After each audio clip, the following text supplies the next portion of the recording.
Desde o início do grande conflito no céu, tem sido o intento de Satanás subverter a lei de Deus. Foi para realizar isto que entrou em rebelião contra o Criador, e posto que fosse expulso do céu, continuou a mesma luta na terra.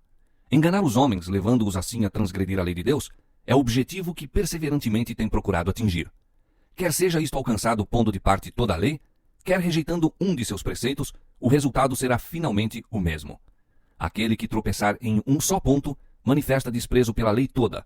Sua influência e exemplo estão do lado da transgressão, torna-se culpado de todos. Tiago capítulo 2, verso 10. Procurando lançar o desprezo sobre os estatutos divinos, Satanás perverteu as doutrinas da Escritura Sagrada e assim se incorporaram erros na fé alimentada por milhares dos que professam crer nas Escrituras. O último grande conflito entre a verdade e o erro não é senão a luta final da prolongada controvérsia relativa à lei de Deus.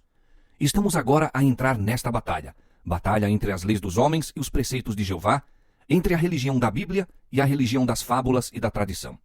As forças que se unirão contra a verdade e a justiça nessa contenda estão já a operar ativamente. A santa palavra de Deus, que nos foi legada a tão grande preço de sofrimento e sangue, é tida em pouca conta. A Bíblia está ao alcance de todos, mas poucos há que realmente a aceitem como guia da vida. A incredulidade prevalece em assustadora proporção, não somente no mundo, mas também na igreja. Muitos têm chegado a negar doutrinas que são, com efeito, as colunas da fé cristã. Os grandes fatos da criação, conforme são apresentados pelos escritores inspirados, a queda do homem, a expiação, a perpetuidade da lei de Deus, são praticamente rejeitados, quer no todo, quer em parte, por vasta proporção do mundo que professa o cristianismo. Milhares que se orgulham de sua sabedoria e independência consideram como prova de fraqueza depositar implícita confiança na Bíblia. Acham que é prova de talento e saber superiores cavilar a respeito das Escrituras Sagradas e espiritualizar e explicar evasivamente suas mais importantes verdades. Muitos ministros estão ensinando ao povo e muitos lentes e professores estão a instruir os estudantes que a lei de Deus foi mudada ou abrogada. E os que consideram suas reivindicações ainda como válidas, devendo ser literalmente obedecidas, são julgados merecedores apenas de ridículo e desdém. Rejeitando a verdade, os homens rejeitam o seu autor. Conculcando a lei de Deus, negam a autoridade do legislador. É tão fácil fazer um ídolo de falsas doutrinas e teorias como talhá-lo de madeira ou pedra. Representando falsamente os atributos de Deus, Satanás leva os homens a olhá-lo sob falso prisma.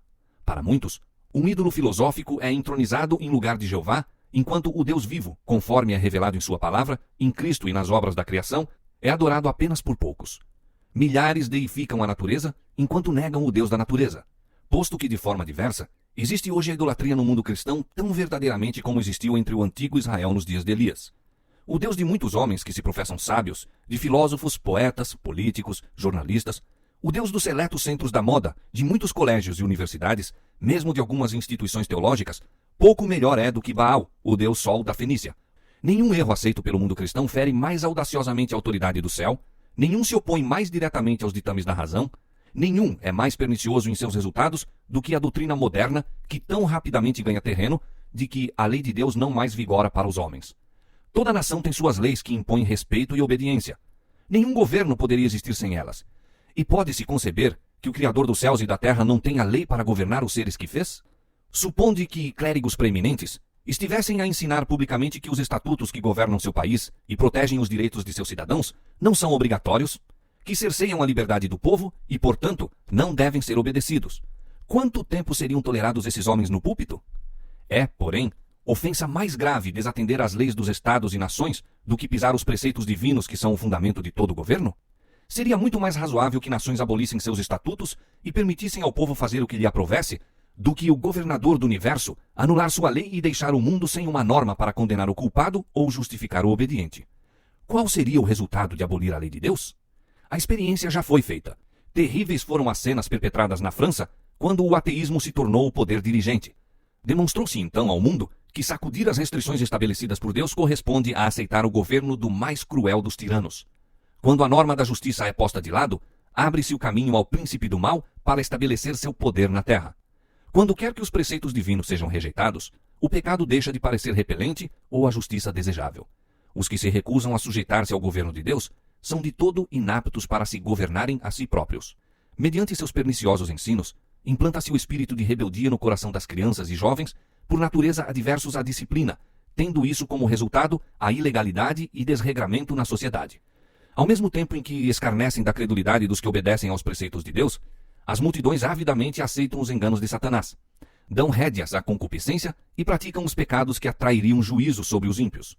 Os que ensinam o povo a considerar com leviandade os mandamentos de Deus semeiam desobediência para colherem desobediência. Rejeite-se completamente a restrição imposta pela lei divina e as leis humanas logo serão desatendidas. Visto que Deus proíbe as práticas desonestas, a cobiça, a mentira, a fraude, os homens estão prontos a conculcar os seus estatutos como estorvo à prosperidade mundana. Não se dão conta, porém, dos resultados que adviriam de banir os preceitos divinos. Se a lei não estivesse em vigor, por que temer transgredi-la? A propriedade não mais estaria segura. Os homens obteriam pela violência as posses de seus semelhantes, e o mais forte se tornaria o mais rico. A própria vida não seria respeitada. O voto matrimonial não mais permaneceria como o baluarte sagrado para proteger a família. O que tivesse forças tomaria, se o quisesse, pela violência, a esposa de seu próximo. O quinto mandamento seria posto de parte, juntamente com o quarto. Filhos não recuariam de tirar a vida a seus pais, se assim fazendo, pudessem satisfazer ao desejo do coração corrompido. O mundo civilizado se tornaria uma horda de salteadores e assassinos, e a paz, o descanso e a felicidade desapareceriam da terra. A doutrina de que os homens estão isentos da obediência aos mandamentos de Deus já tem debilitado a força da obrigação moral, abrindo sobre o mundo as comportas da iniquidade. Ilegalidade, dissipação e corrupção nos assoberbam qual maré esmagadora. Na família, Satanás está em atividade. Sua bandeira tremula, mesmo nos lares que se professam cristãos. Há invejas, suspeitas, hipocrisias, separação, emulação, contenda, traição de santos legados, satisfação das paixões. Todo o conjunto dos princípios e doutrinas religiosas, que deveriam constituir o fundamento e arcabouço da vida social, assemelham-se a uma massa vacilante prestes a ruir. Os mais vis dos criminosos, quando lançados na prisão pelas suas faltas, tornam-se frequentemente recebedores de dádivas e atenções, como se houvessem alcançado invejável distinção. Dá-se grande publicidade a seu caráter e crimes. A imprensa publica as minúcias revoltantes do vício, iniciando desta maneira outros na prática da fraude, roubo, assassínio. E Satanás exulta no êxito de seus planos infernais. O enfatuamento do vício, a criminalidade, o terrível aumento da intemperança e iniquidade de toda sorte e grau devem despertar todos os que temem a Deus para que investiguem o que se pode fazer a fim de sustar a maré do mal. Os tribunais de justiça estão corrompidos. Governantes são movidos pelo desejo do ganho e amor dos prazeres sensuais. A intemperança obscureceu as faculdades de muitos, de maneira que Satanás exerce sobre eles quase completo domínio. Os juristas se acham pervertidos, subordinados, seduzidos. A embriaguez e a orgia, a paixão, a inveja, a desonestidade de toda espécie estão representadas entre os que administram as leis. A justiça se pôs longe, porque a verdade anda tropeçando pelas ruas e a equidade não pode entrar. Isaías capítulo 59, 14. A iniquidade e trevas espirituais que prevaleceram sob a supremacia de Roma foram resultado inevitável da supressão das Escrituras. Onde, porém, se deve encontrar a causa da generalizada incredulidade, da rejeição da lei de Deus e consequente corrupção sob o amplo fulgor da luz evangélica numa época de liberdade religiosa? Agora que Satanás não mais pode conservar o mundo sob seu domínio, privando-o das Escrituras, recorre a outros meios para realizar o mesmo objetivo. Destruir a fé na Bíblia serve tão bem a seu propósito como o destruir a própria Bíblia. Introduzindo a crença de que a lei de Deus não mais vigora, leva os homens à transgressão de um modo tão eficaz como se fossem completamente ignorantes acerca de seus preceitos. E hoje, como nos séculos passados, está a operar mediante a Igreja a fim de favorecer os seus desígnios. As organizações religiosas da época têm recusado ouvir as verdades impopulares claramente apresentadas nas Escrituras e, combatendo-as, adotaram interpretações e assumiram atitudes que têm espalhado largamente as sementes do ceticismo. Apegando-se ao erro papal da imortalidade natural e consciência do homem na morte, rejeitaram a única defesa contra os enganos do espiritismo. A doutrina do tormento eterno tem levado muitos a descrer da Escritura Sagrada. E ao insistir-se com o povo acerca das reivindicações do quarto mandamento, verifica-se que a observância do sábado do sétimo dia é ordenada, e como único meio de livrar-se de um dever que não estão dispostos a cumprir, declaram muitos ensinadores populares que a lei de Deus não mais está em vigor. Repelem, assim, a lei e o sábado juntamente. À medida que se estende a obra da reforma do sábado, esta rejeição da lei divina para evitar as reivindicações do quarto mandamento se tornará quase universal.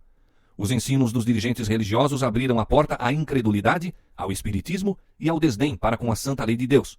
E sobre esses dirigentes repousa a terrível responsabilidade pela iniquidade que existe no mundo cristão. Todavia, esta mesma classe apresenta a alegação de que a corrupção que rapidamente se alastra é atribuível em grande parte à profanação do descanso dominical e que a imposição da observância do domingo melhoraria grandemente a moral da sociedade. Insiste-se nisto especialmente na América do Norte, onde a doutrina do verdadeiro sábado tem sido mais amplamente pregada. Ali, a obra da temperança, uma das mais preeminentes e importantes das reformas morais, acha-se frequentemente combinada com o movimento em favor do descanso dominical, e os defensores do último agem como se estivessem a trabalhar a fim de promover os mais elevados interesses da sociedade, e os que se recusam a unir-se a eles são denunciados como inimigos da temperança e reforma. Mas o fato de que um movimento para estabelecer o erro se encontra ligado a uma obra que em si mesmo é boa, não é argumento a favor do erro.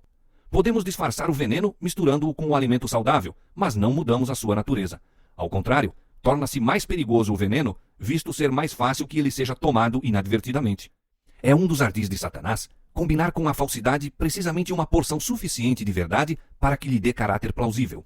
Os dirigentes do movimento em favor do domingo podem advogar reformas que o povo necessita, princípios que se acham em harmonia com a Escritura Sagrada. Contudo, enquanto houver com eles uma exigência contrária à lei de Deus, seus servos não se lhes poderão unir. Nada os pode justificar de pôr à parte os mandamentos de Deus, optando pelos preceitos dos homens. Mediante os dois grandes erros, a imortalidade da alma e a santidade do domingo, Satanás há de enredar o povo em suas malhas. Enquanto o primeiro lança o fundamento do espiritismo, o último cria um laço de simpatia com Roma. Os protestantes dos Estados Unidos serão os primeiros a estender as mãos através da voragem para apanhar a mão do espiritismo. Estender-se-ão por sobre o abismo para dar mãos ao poder romano. E sob a influência desta tríplice união, este país seguirá as pegadas de Roma, conculcando os direitos da consciência.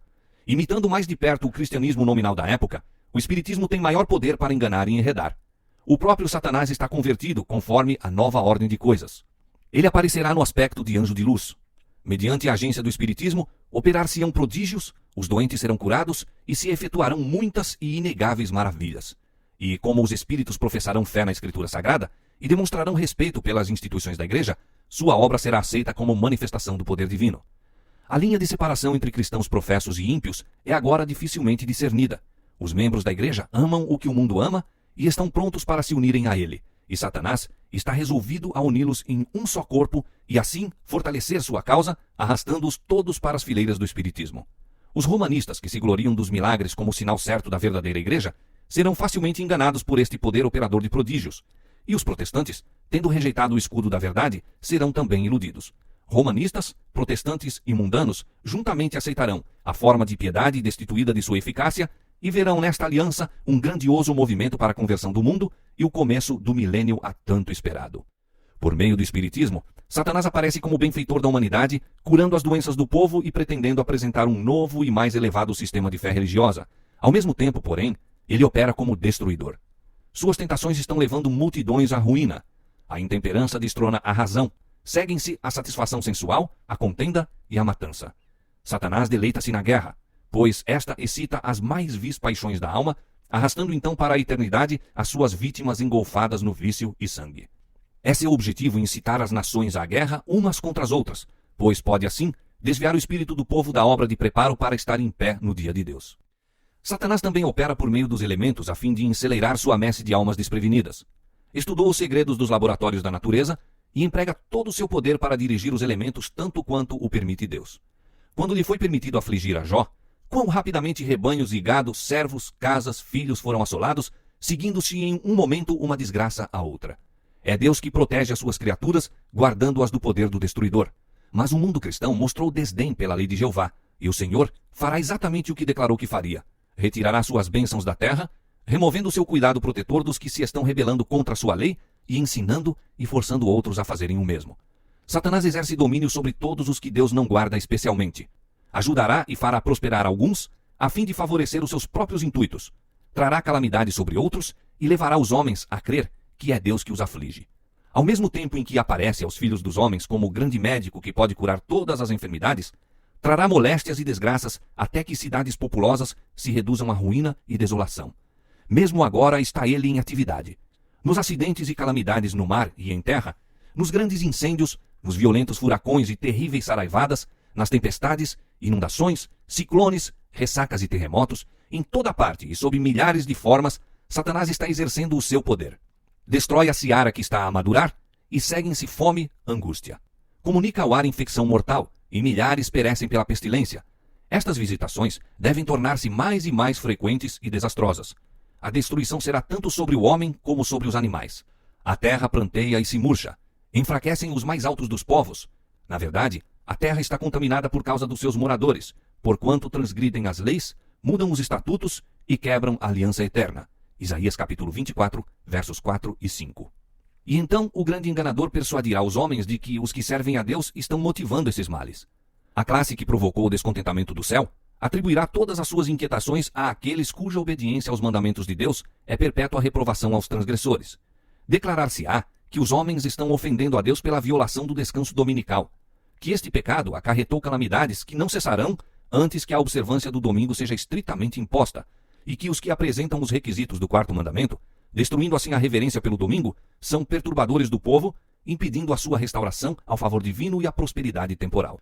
Assim se repetirá com motivos igualmente bem definidos a acusação feita na antiguidade contra o servo de Deus. E sucedeu que, vendo Acabe a Elias, disse-lhe Acabe: És tu o perturbador de Israel? Então disse ele: Eu não tenho perturbado a Israel, mas tu e a casa de teu pai, porque deixastes os mandamentos do Senhor e seguistes a Baalim. 1 Reis capítulo 18, versos 17 e 18. Ao despertar-se a ira do povo por meio de falsas acusações, agirão para com os embaixadores de Deus de modo muito semelhante àquele que o apóstata Israel seguiu em relação a Elias. O poder operador de milagres, manifesto pelo Espiritismo, exercerá sua influência contra os que preferem obedecer a Deus a obedecer aos homens. Comunicações por parte dos Espíritos declararão que Deus os enviou para convencer de seu erro os que rejeitam o domingo, afirmando que as leis do país deveriam ser obedecidas como a lei de Deus. Lamentarão a grande impiedade do mundo, secundando o testemunho dos ensinadores religiosos de que o estado de aviltamento da moral se deve à profanação do domingo. Grande será a indignação despertada contra todos os que se recusam a aceitar-lhes o testemunho. O expediente de Satanás neste conflito final com o povo de Deus é o mesmo que empregou no início da grande controvérsia no céu. Pretendia estar buscando promover a estabilidade do governo divino, enquanto secretamente aplicava todo o esforço para conseguir sua subversão. E da mesma obra que assim se estava esforçando por cumprir, acusava os anjos fiéis. Idêntica política de engano tem assinalado a história da Igreja de Roma. Tem esta professado agir como substituta do céu, ao mesmo tempo em que procura exaltar-se sobre Deus e mudar sua lei. Sob o governo de Roma, os que sofreram a morte pela sua fidelidade para com o Evangelho eram denunciados como malfeitores. Declarava-se estarem eles coligados com Satanás, e todos os meios possíveis foram empregados para cobri-los de infâmia, para fazê-los parecer aos olhos do povo, mesmo aos seus próprios, como os mais vis dos criminosos. Assim será agora. Enquanto Satanás procura destruir os que honram a lei de Deus, fará com que sejam acusados como violadores da lei, como homens que estão desonrando a Deus e acarretando juízo sobre o mundo. Deus nunca força a vontade ou a consciência. Porém, o recurso constante de Satanás para alcançar domínio sobre os que de outra maneira não pode seduzir é o constrangimento pela crueldade. Por meio do medo ou da força, procura reger a consciência e conseguir para si mesmo homenagem.